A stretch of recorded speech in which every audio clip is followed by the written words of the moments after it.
one of the people we're going to talk to this morning is on deck right now, Florida Congressman Michael Waltz. He's a lieutenant colonel, U.S. Army, and former Green Beret commander. Colonel, thanks a lot for being here this morning. We really appreciate it.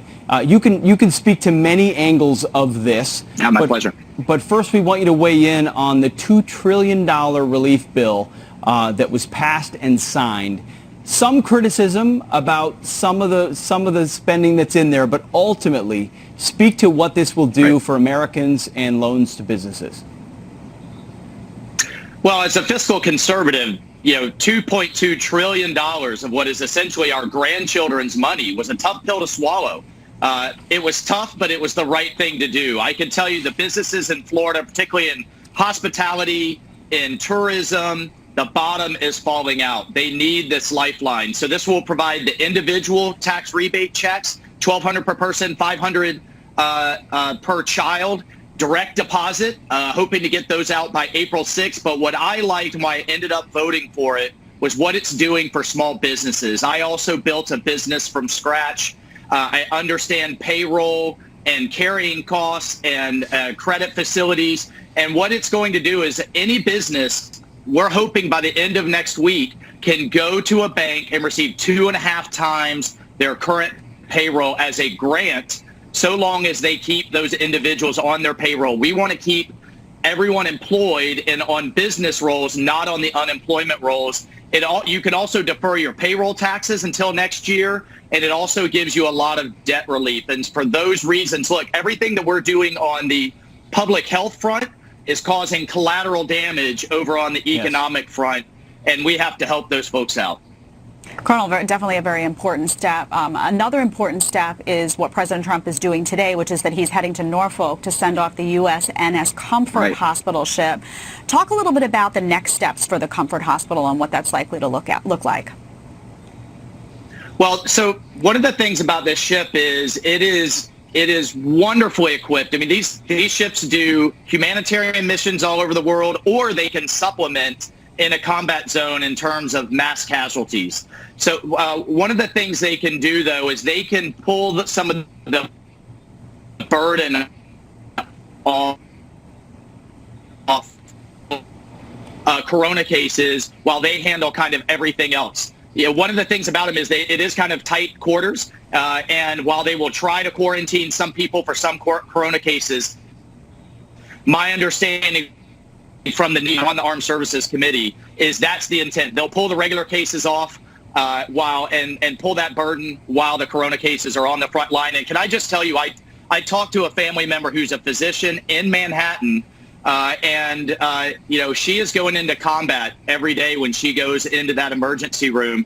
We have a duty in Congress to give them the equipment that we need, just like we have a duty to give our soldiers and other types of war the equipment that they need, and I'm proud to support them.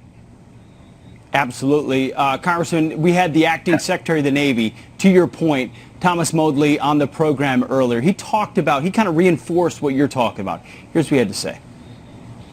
They've become sort of the symbol of the United States, our compassion, and also our capability to respond quickly to crises. This will really be the first time that they've been used in the United States.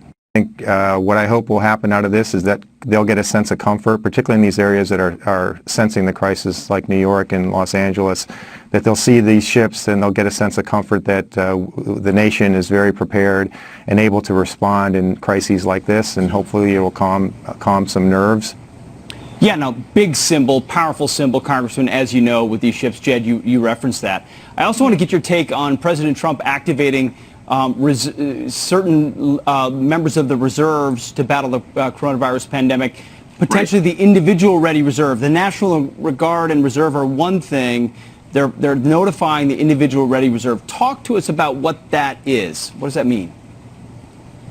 So that is essentially almost like just a database of when, Pete, if you and I left the National Guard right now, we would still be in the Ready Reserve. It's this notion of you're a soldier for life. Yep. And that you can always be called in a time of national emergency. So they keep your contact information, your specialty, how to get a hold of you. And where that's really useful in this case is certain specialties that you may need a lot of, like healthcare workers, nurses, physicians and others, that they can dig into that folks that have retired or just did their couple of years and moved on. You can dig into that database and call up in times of national emergency like this one. I do want to say this is not a prelude to a national lockdown. We have to put those rumors to bed, but it does give the Department of Defense, the Secretary of the Army, the Corps of Engineers additional flexibility and resources. Remember, the National Guard is under state control and under the governors.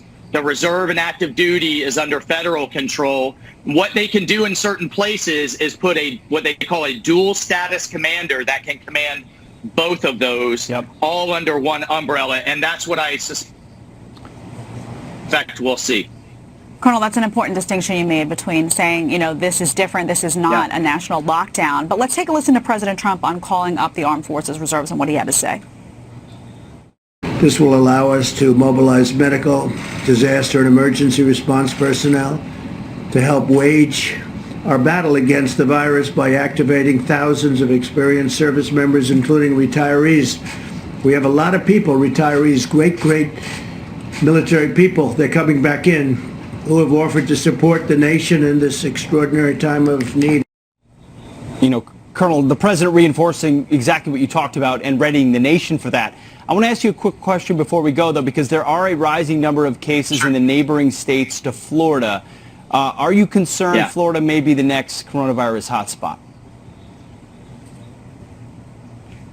Well, of course we're concerned, and I think these are the measures that your census take in terms of people fleeing the hotspots in New York. We all know New Yorkers love to come to Florida, and that's okay.